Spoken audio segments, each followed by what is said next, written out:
Forward. Friends, what do you know about the Tyrannosaurus? A huge, ferocious predator, a relentless killing machine, the terror of the Mesozoic. This image has been created for us by movies and textbooks, and we blindly believe it. But what if it's all a lie? Look at it more closely. All true predators, cats, wolves, eagles, have their eyes positioned in the front, providing binocular vision. This is critical for accurately calculating the distance to their prey. But the Tyrannosaurus's eyes were on the sides of its head. This is perfect for a wide view, but completely useless for an accurate hunting attack. And what about its structure? Short, useless front paws that can't even reach its mouth, and a gait more like a chicken's than a swift predator's sprint. So what was it really, if not the perfect killing machine? What if the entire history we've been told is just a beautiful fairy tale? What if the Tyrannosaurus was a giant chicken catching giant dragonflies with a long tongue? What if plant-eating dinosaurs with beaks weren't nibbling on grass at all, but feasting on fossilized fruits found all over the planet today? But why are we being deceived? Why are we forced to believe that the Rex is a fearsome predator? The answer is simple. It's convenient. It's much easier to invent a beautiful myth that everyone understands and accepts than to admit that our history is completely different. It helps science get funding and grants, and it allows scientists to publish. Admitting that everything was wrong would mean erasing everything that has been written before, and that's not profitable for anyone. This is not a fabrication, but a completely logical assumption based on facts that official science stubbornly ignores. And here is our hero, a sales manager, a man whose job was to sell products, but instead he decided to sell the world a completely new history, a story about how it all really happened. This is a story about the collision of two worlds, the world of office routine and the world of ancient secrets, the world of official science and the world of alternative versions. It is a story about how one person, armed only with common sense and a love for the truth, tries to overturn established beliefs, and how he finds love and friends where he least expected it. Chapter 1. Sales and Dinosaurs. Alex stared at the sales chart. The red line, like the pulse of a dying man, was slowly but surely creeping down. The numbers on the monitor flickered, but only one thought was in his head. The overgrown Tyrannosaurus! How could they lie like that? This idea had been stuck in his mind for 2 weeks, ever since he stumbled upon the YouTube channel of a passionate enthusiast. Alex, his boss, Mr. Peterson, boomed. He was a tall, balding man with a face that looked like a fossilized fruit. What are you staring at, the sales or your dinosaurs? We have a presentation for a client today, and you're in the clouds. Is it those fossilized berries of yours again? Alex jumped and turned to his boss. He had long become a local celebrity in the office, the guy who's obsessed with alternative history. Mr. Peterson, I've got everything ready. Don't worry. But by the way, did you know that based on the structure of its legs, the Tyrannosaurus had a genuine chicken gait? It's not a fearsome predator, it's an overgrown bird. Just look. Alex took a small Tyrannosaurus figurine out of his backpack and placed it on the desk next to a stack of papers. See, if it was a predator, it couldn't develop the speed needed for hunting. But if it was a scavenger, or even more likely an insectivore— Mr. Peterson sighed, resting his head on his hand. Alex, today you're not selling me the Titanic. You're selling me a new refrigeration unit. It needs a name, something fierce, powerful. I suggest Dominator, but I have a feeling you want to name it Fluffy. Their colleague, Jane, entered the office. Her long, dark hair was tied in a tight bun, and her eyes held a mix of fatigue and light irony.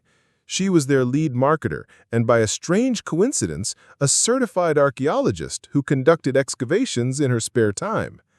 Realizing what was happening, she smiled. I thought today we'd be discussing how to increase sales, not how the Tyrannosaurus walked. But since you brought up dinosaurs, I stumbled upon a very interesting theory yesterday. It turns out they also had beaks, similar to birds of prey. But that's a paradox, isn't it?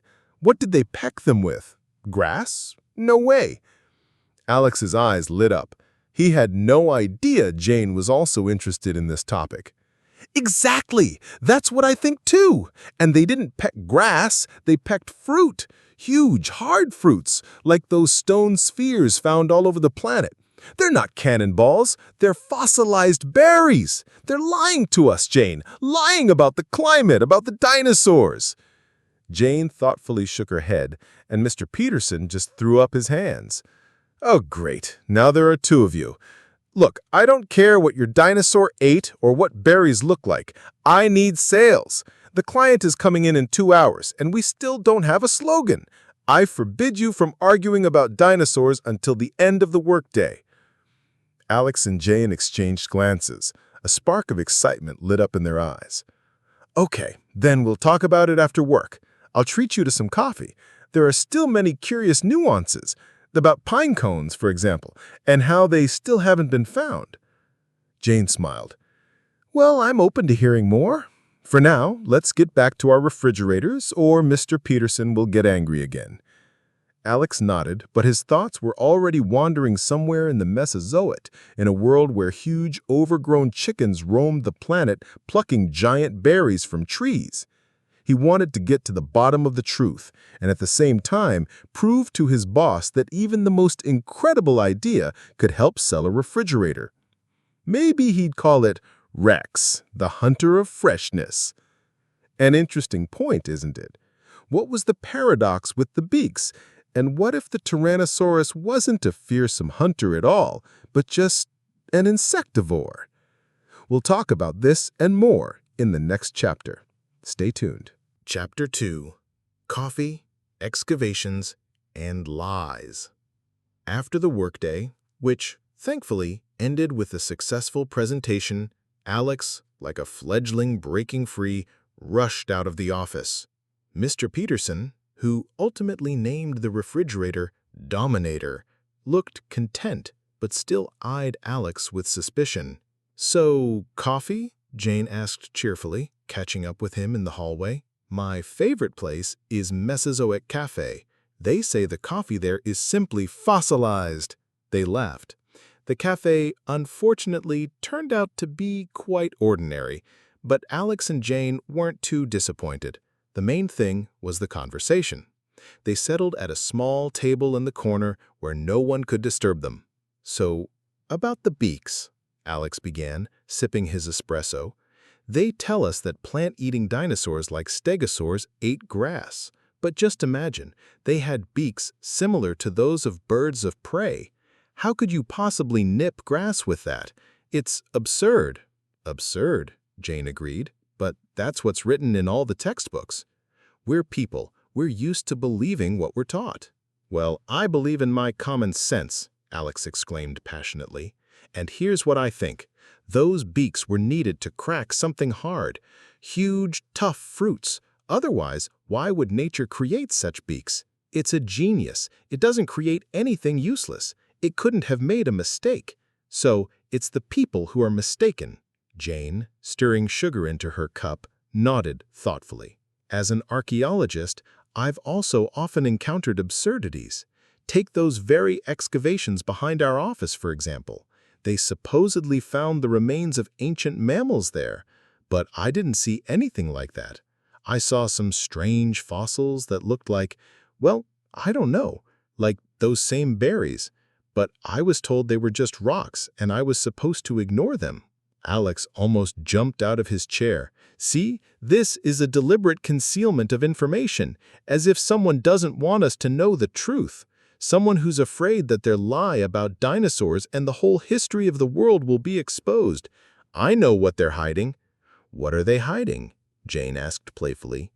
A Tyrannosaurus that eats insects? Exactly, Alex exclaimed. Just think about it. They tell us that there were no insectivores back then, that the Tyrannosaurus was bloodthirsty, and giant insects, like dragonflies with a yard-long wingspan, lived at the same time as it. Could these dragonflies not have been its prey? After all, it was supposedly very slow, And look at its front paws. They're completely useless for hunting. Alex took out his scientific notebook from his backpack and started sketching something. Jane, unable to hold back a laugh, leaned in toward him. Well, since you're such a proponent of alternative history, I have a proposal for you. Tomorrow's a day off. Let's go on a little hike, but not to the forest, to a quarry near the city. They say people often find interesting fossils there. Official science ignores them, but we will take a look. Is this going to be our little investigation? Alex asked, his eyes gleaming. Something like that, Jane smiled. Deal? Deal, Alex said with determination, but only on one condition. No official explanations, just common sense and logic, and not a word about those unfortunate refrigerators. They shook hands, sealing their unusual pact.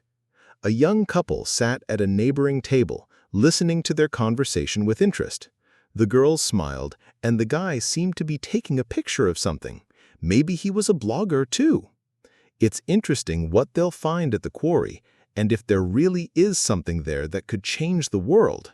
And it's also curious who the couple was that was listening so intently to their conversation. We'll find out in the next chapter. Chapter 3. The Quarry.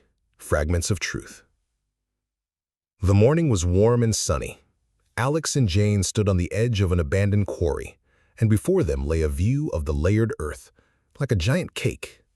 Each layer had its own shade, its own story, but all of it, according to official scientists, was simply millions of years of evolution. It's amazing, Alex exhaled. In each layer, there should be different fossils, different traces of life, but something tells me that's not the case at all. And what tells you that? Jane looked at him with a smile. Your inner dinosaur detective? My logic. They tell us that cold-loving conifers existed in the Mesozoic, when the climate was warm and humid. And for some reason, they didn't go extinct, but heat-loving flowering plants only appeared now when it got colder. That's nonsense. It's simpler to assume that huge, fruit-bearing trees grew back then, not pines. They went down the trail, which was covered with small gravel. At the very bottom of the quarry, there were traces of recent excavations. Alex immediately went there, while Jane carefully examined the walls. In one spot, she noticed something unusual. Alex, come here. Look. He walked over to her. A rounded gray stone was sticking out of the quarry wall. It looked like a boulder, but its surface wasn't smooth. It was covered with strange patterns that resembled a honeycomb. What is this? Alex asked, leaning in.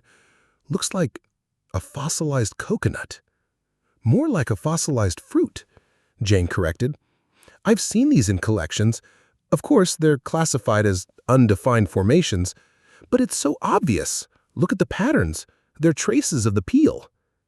Alex took a small hammer from his pocket and carefully, as if afraid to break something valuable, tapped the stone open, revealing a dark, fossilized core inside. I knew it, Alex exclaimed triumphantly. They're just fossilized berries, and they tell us they're cannonballs, or something else. They continued their inspection, and soon Alex found something even more surprising. A small bone lay on the ground, covered with dust. It had a strange shape, as if something had gnawed on it. Look, he said, handing it to Jane. This bone is clearly not from a predator. It doesn't have sharp edges, it's smooth. And the shape, it's like a chicken drumstick. Jane took the bone in her hands. Her gaze became more serious. Now, let's go back to your theory. If the Tyrannosaurus was like a chicken, it had to eat something, and that something was clearly not meat. Exactly. I'm sure it ate insects. And look, not far from our office where you're doing excavations, there are remains of huge insects, dragonflies, with a yard-long wingspan. They lived at the same time as it. Could these dragonflies not have been its prey? After all, it was supposedly very slow. And look at its front paws.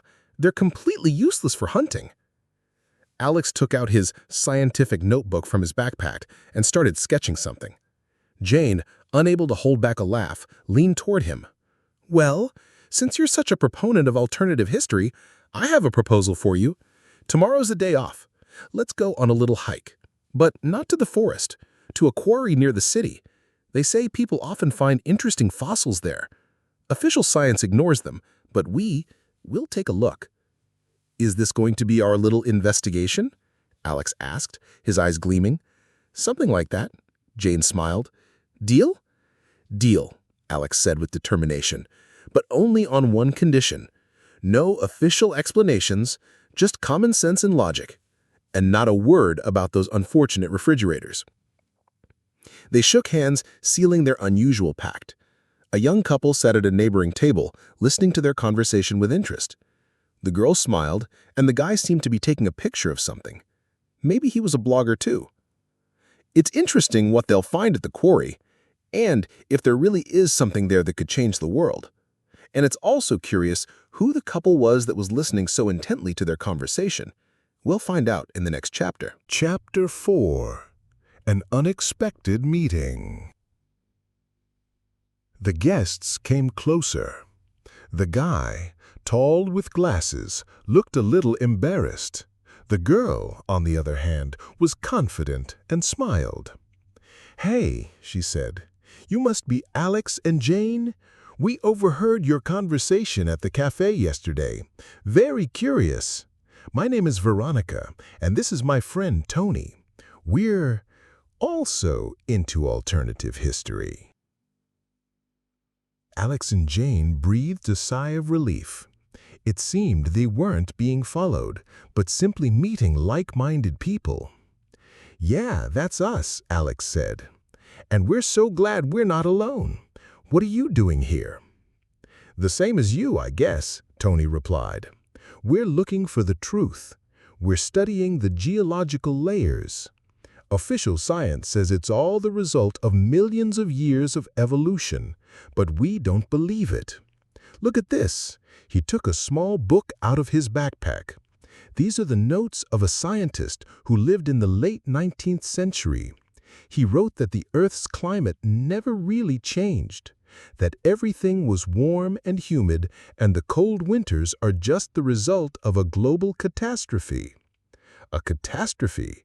Jane asked. "Yes, and that dinosaurs didn't live at all like we're told. For example, he wrote that stegosaurus were peaceful creatures that ate fruit, and that the spikes on their backs weren't for defense, but to hold their fruits, like giant clamps." Alex let out a low whistle. "Wow, what a twist! And I thought they were just for looks. That's genius. But what about the pinecones then? They say they appeared when it got cold. But why don't we find them in the same layers as dinosaur fossils?" Veronica smiled. "Because they were a different type, not like the ones we have now. They were huge, hard, with enormous seeds. They're just lying to us to hide the fact that our history is completely different, that we live in a world that survived some kind of catastrophe after which everything changed." Alex thought about it. This theory explained many inconsistencies. Why did giant insects and huge animals live on Earth at the same time? Why did plant-eating dinosaurs have beaks? Why do they tell us the climate changed while the evidence suggests the opposite? Meanwhile, Jane was examining the quarry. Her eyes suddenly stopped at one spot. She called everyone over. "Look," she said, pointing to the wall. "It's an imprint. Looks like a print of some kind of paw, but not a predator's paw. It only has 3 toes." Alex and Tony walked over. The print was huge and looked very much like a chicken's foot. "See?" Alex exclaimed triumphantly. "My theory is correct. The Tyrannosaurus wasn't a predator. It was an overgrown chicken, and it caught insects with its long tongue, not hunting other dinosaurs. They've been lying to us." Veronica took out her camera and started photographing the imprint. Tony was writing something in his notebook. They were happy. They had managed to find something that completely confirmed their theory. "Now," Tony said, "let's go back to the beginning. Let's find the person who came up with this lie. The one who decided that dinosaurs should be predators, not plant eaters. And I think I know who that is." "Who?" Alex and Jane asked in unison. "The one who always wants to deceive us. The official paleontologists." Who is this mysterious deceiver? And what if it's not just one person, but an entire group that wants to hide the truth? We'll find out in the next final chapter. Chapter 5. An Unexpected Twist. Tony nodded, and his mysterious smile grew wider. "Not just official paleontologists," he clarified, "but the one who is behind it all, Professor Vetrov. He teaches a course at the local university, and he also supervises those excavations near your office." "Vetrov?" Jane asked in surprise. "But he's considered a luminary in the field. I studied his books. He writes that dinosaurs went extinct because of a meteorite impact." "He writes that because it's what's accepted," Veronica explained, adjusting her camera. "But we have every reason to believe he knows more than he's saying. We saw him come to the quarry several times and examine something in secret." Alex nodded resolutely. Now their investigation had a name and a goal. They agreed that they wouldn't cause a scandal, but would try to meet with the professor and talk to him, presenting all their evidence. The next day, the four of them stood at the door of Professor Vetrov's office. It was an old, solid building that smelled of books and dust. They were a little nervous, but their resolve was stronger than their fear. Professor Vetrov turned out not to be what they had imagined. He was a small, frail old man with kind eyes and a neatly trimmed beard. He invited them to sit and listen to everything they had prepared without interruption. They showed him the photos, the diagrams Alex had drawn, and told him about their theories and what they had found at the quarry. When they finished, there was a long silence. Professor Vetrov looked at them silently, and then he smiled. "You are very observant young people, and you are right, in many ways. Yes, I have fossilized berries in my safe. Yes, I myself have found bones that look like chicken bones. And yes, I know that the Tyrannosaurus had chicken-like vision. And I know that all these facts don't fit into the official version." The heroes exchanged stunned glances. They had expected an argument, but they got an unexpected agreement. "But why did you hide it?" Tony asked. "I didn't hide it," the professor answered wearily.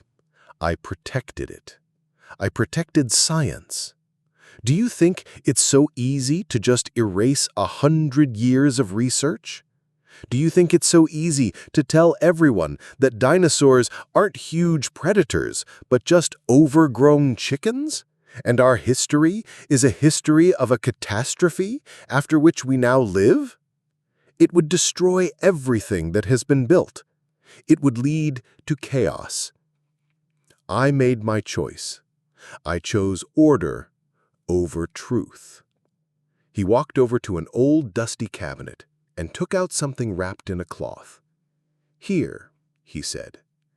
"This is another one of my secrets. A fossilized pine cone. It's huge, and it's completely different from the ones we see today.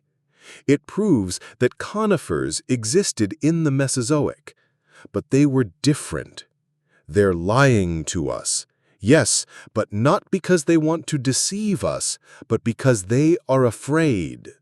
Professor Vetrov placed the pinecone on the table, and it, like a symbol, became a bridge between two worlds, the world we know and the world we have yet to discover. You are young, and you have the opportunity to tell the truth, but not the way you think, not as an exposé, but as a new research. show the world that dinosaurs are not extinct monsters, but wonderful, mysterious creatures. Alex, Jane, Veronica, and Tony left the professor's office stunned. They had found their truth, but it turned out to be more complicated than they thought. They decided they would no longer look for sensations. They would look for knowledge. A few months later, sitting at a table in a new office they had rented, Alex looked at the screen. Instead of a sales chart, the monitor showed the view count for their new YouTube channel, which they called Mesozoic Without Myths. The first episode, Tyrannosaurus, an overgrown chicken, had already gained over 500,000 views. "Well, Alex," Jane said, smiling, "the name, it turns out, works." Alex nodded, his eyes glowing with happiness. "It works because it's not just a name, it's an inconvenient truth, and people want to know it." The end.